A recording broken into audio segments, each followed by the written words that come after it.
President Trump is in Davos this morning. We're going to talk about what he's doing there. We're going to talk about more fallout for Don Lemon as he led a protest into a church. Lastly, we're going to look a little bit deeper at what's going on in Virginia and what it might mean for Democrats going into the midterms. All of that and so much more today on 10-Minute Drill. Everybody get up, get up. The story of America is the story of an adventure.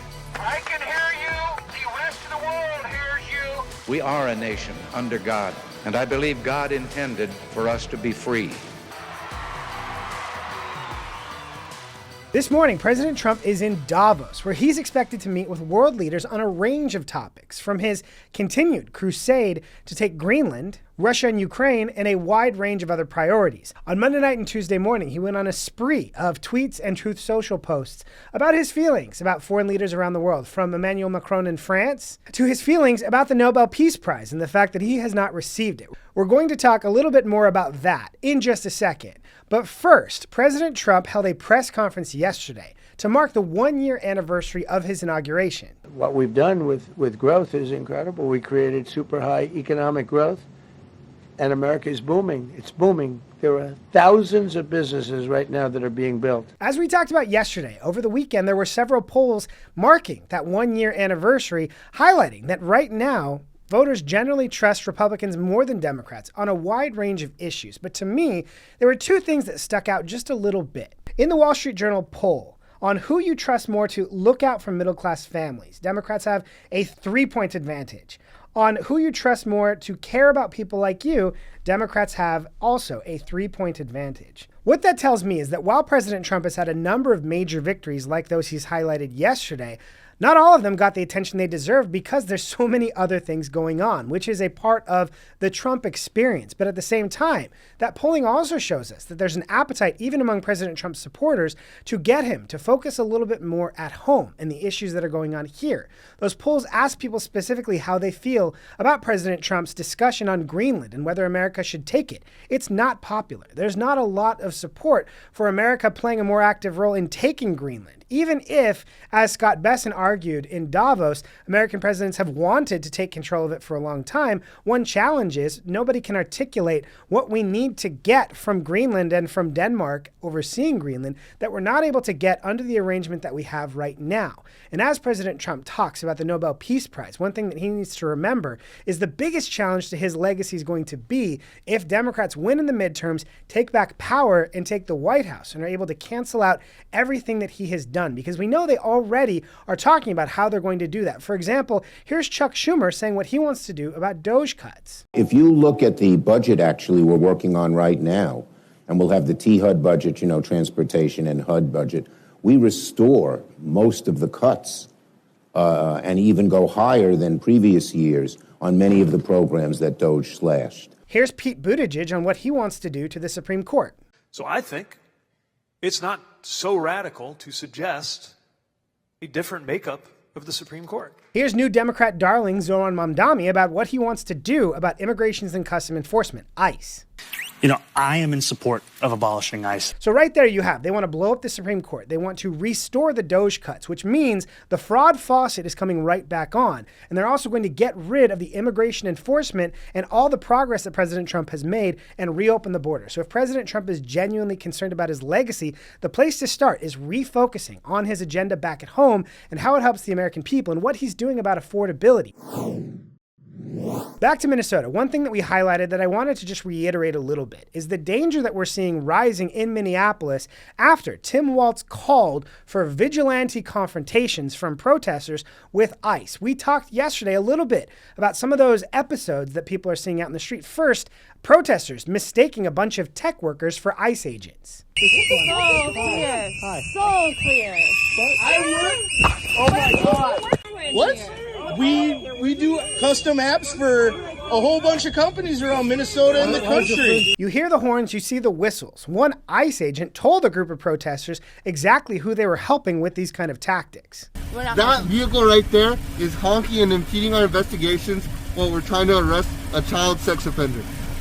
That's who you guys are protecting. But the most shocking episode that we've seen yet of this is one that I believe is going to change the tide of how people are viewing this entire debate in Minneapolis, when former CNN anchor Don Lemon led a group of lunatics to disrupt a church service. First, let's look at one of those lunatics who went in with Don Lemon's own video. You drink your coffee, you got your jewelry, you have your nice clothes, but what do you do? What do you do to stand for your Somali and Latino communities?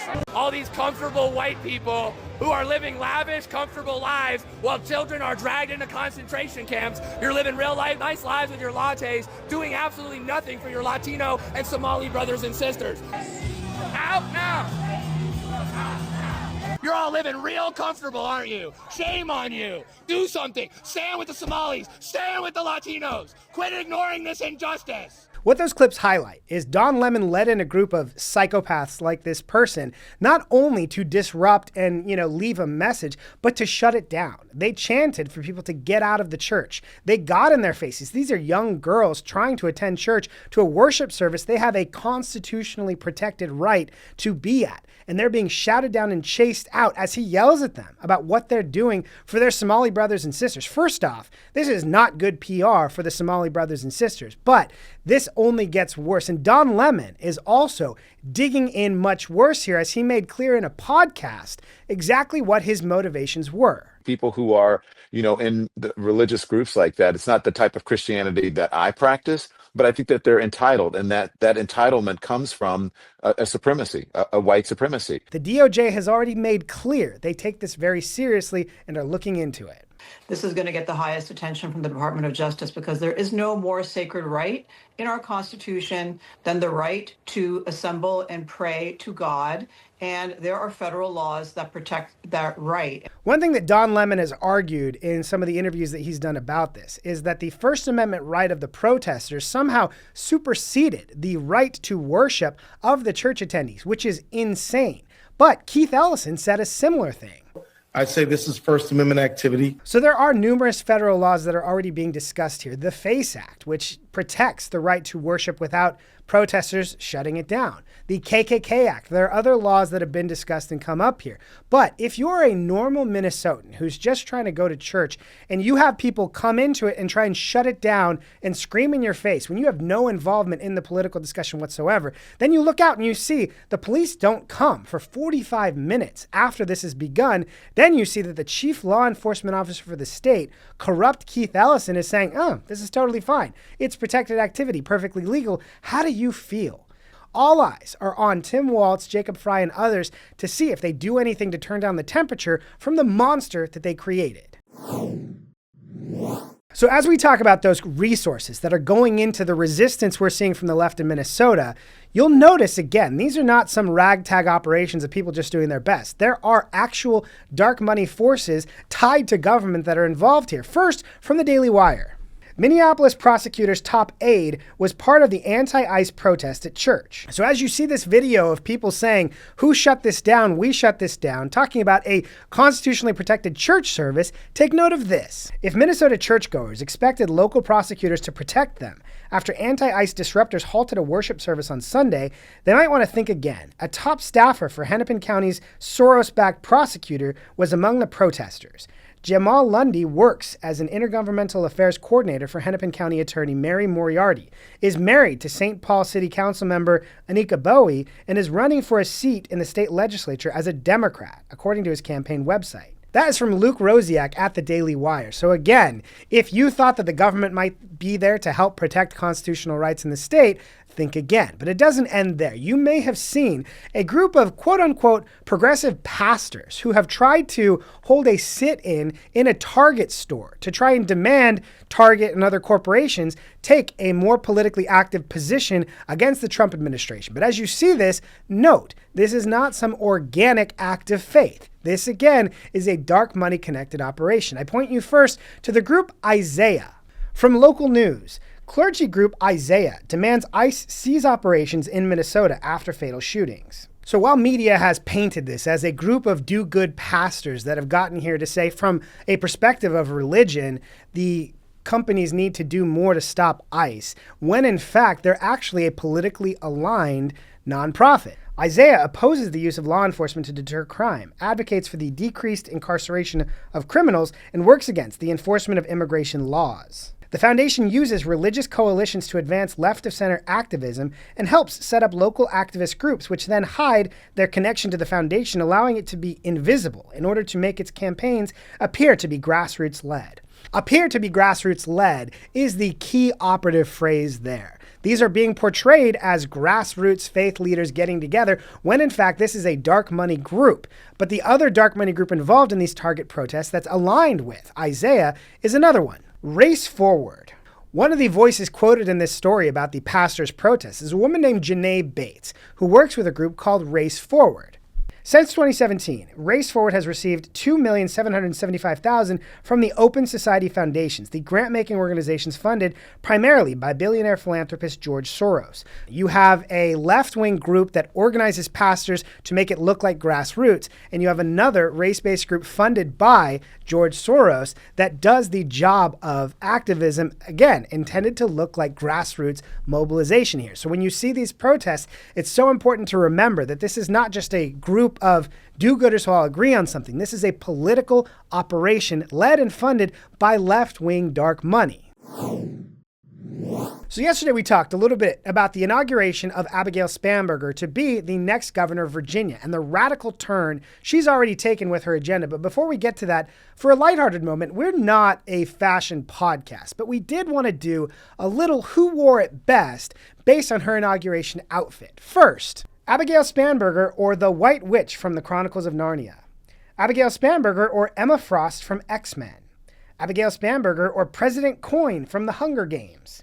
Abigail Spanberger, or Cruella de Vil. And then my personal favorite, Abigail Spanberger, or Lucius Malfoy before Labor Day. Back to her agenda, though. Yesterday we talked a little bit about how her and Virginia Democrats are proposing new taxes on virtually every kind of small business. One of the ones that was really strange to me is they're proposing banning gas-powered leaf blowers, while also proposing new taxes on electric landscaping tools. And it doesn't stop there. Democrats in Virginia introduced a bill to eliminate mandatory minimum sentencing for rape, manslaughter, assaulting a law enforcement officer, possession and distribution of child pornography, and all repeat violent felonies. It's hard to imagine why Democrats would want to do this, but we have seen from Northern Virginia for the last several years a trend from progressive prosecutors who are doing everything they can to let violent criminals, including pedophiles and sex perverts, back on the street. So for them to be talking about lowering these penalties is incredibly troubling for all Virginia residents, but it fits this larger theme of Abigail Spanberger trying to make Virginia into California, or in another case, Minnesota, based on what they're trying to do with sanctuary laws. That's one thing that we talked about yesterday. One of the biggest challenges of the sanctuary policies that we're seeing play out in Minnesota that we will now see play out in Virginia, now that she has an executive order to prevent ICE from working with law enforcement, is a rise in what they call at-large arrests, where ICE is forced to go out and find and arrest people in public instead of simply taking them from jails or taking them from local law enforcement who they're cooperating with after arresting them. That's no longer going to happen in Virginia. The New York Times had a piece highlighting how this is playing out in states that have these sanctuary policies. They were most common in states like California, Illinois, and New York, where local governments have passed laws blocking local jails and prisons from transferring people to ICE custody. Now, it's very difficult to imagine why you would want to block ICE from being able to work with local law enforcement. If your local law enforcement arrests a pedophile who happens to have a deportation order, what's motivating you from keeping ICE from removing that person from the country? Why are you fighting to keep them there? I hope Abigail Spanberger will find an opportunity to explain it to us, but that's exactly what we're seeing play out in Minnesota right now.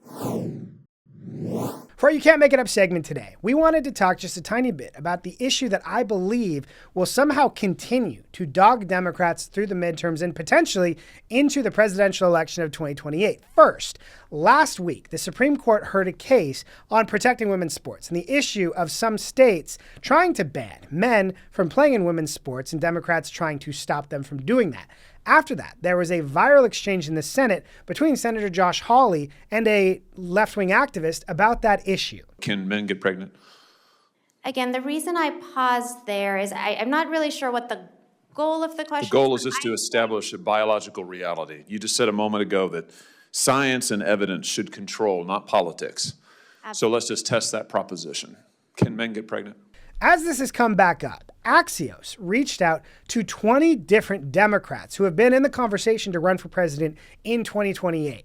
And they did not get very good answers. Only 3 were willing to respond at all. Former Vice President Kamala Harris, New York Rep. Alexandria Ocasio-Cortez, J.B. Pritzker, New Jersey Senator Cory Booker, Kentucky Governor Andy Beshear, Connecticut Senator Chris Murphy, California Rep. Ro Khanna, and California Governor Gavin Newsom were among those declining to comment or not responding. And last week, we talked about the fact that a number of Democrat Senate candidates also have not figured out how to deal with this issue, even though it largely defined the 2024 election. So having Kamala Harris's name at the beginning of that list of people who still can't talk about this and can't figure out how to basically just say, men should play in men's sports and women should play in women's sports is incredibly telling. And this one is not going away anytime soon. That is all the time we have for today. Thank you so much for joining us here on 10 Minute Drill. Please like, subscribe, leave a review, tell your friends, and we will see you tomorrow.